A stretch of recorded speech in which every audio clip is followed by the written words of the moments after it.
सत्ता, ह्याच्या पलीकडे काही नाही।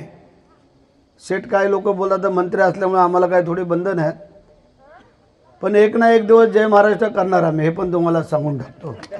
हां, कारण काय आहे, प्रत्येक गोष्टीला लिमिट आहे, प्रत्येक गोष्टीला लिमिट आहे। मी आज ओपन चॅलेंज करतोय,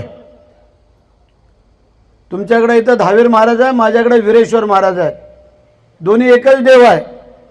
ह्या दोन्ही देवाच्या माथ्यावरचं पिंडीवरचं फूल उचलायचं।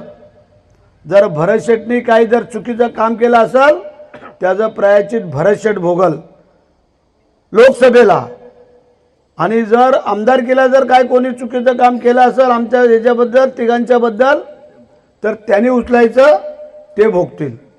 माझा ज्या संपूर्ण माझ्या माता भगिनीच्या समोर आज आव्हान करतोय, म्हणजे आम्ही चुकीचं बोलणार नाही, आणि चुकलो तर 4 पावलं मागं सरकू, नमस्कार करू, पण जोपर्यंत चुकत नाही तोपर्यंत भरत शेठ कधी झुकत नाही, हा आमचा बाण आहे, लक्षात ठेवा।